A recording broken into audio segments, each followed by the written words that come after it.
So every week, we're going to have small opportunities for parents to log in and ask questions. But every month, I would love to do a monthly webinar where we can answer questions about the state of education and how to help families to flourish in the AI revolution. Parents, AI is changing the landscape so fast. And one of the things I read that was actually concerning is the fact that even the people in the AI research themselves don't have limits to their goals. So they are just going.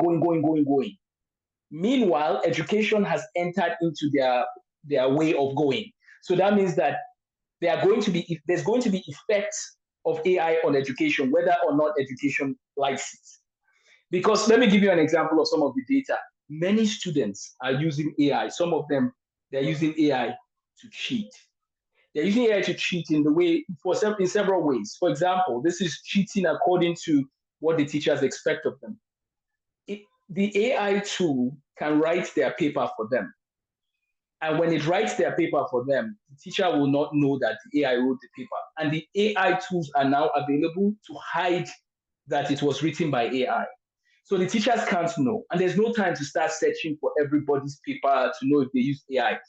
So parents, you need to be aware of what AI can do, how it can be a problem, and how it can be of benefit. Let me give you one way that it can be of benefit. So imagine that you don't have a lesson teacher, but you want your child to review, right? So you take this and you take a picture of the problem.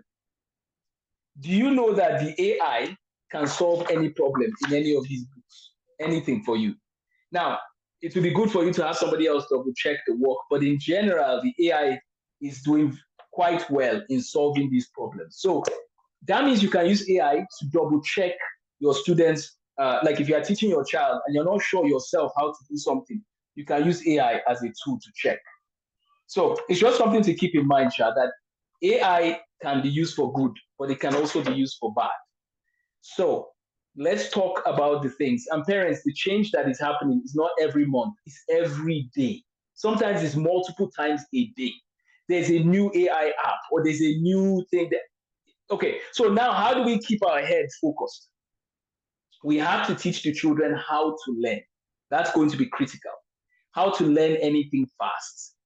And the way they do that is they should take the problem and break it down and understand the components of the problem and then make sense of the solution they need to have. That type of thinking is how mathematicians think. So we need to train students to think like physicists to prepare them to flourish in the AI age. The way I would put it is I'm going to do a webinar called How to Think Like a Physicist.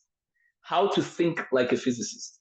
Because if you know how to think like a physicist and a philosopher, there is no problem. There's no, whatever the world tries to do in terms of the workspace, you'll be okay because you know how to think creatively.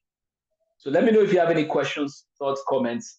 But that's my take on preparing students in the AI age. Stay tuned for our next webinar where we'll discuss this in more detail. Have a blessed day.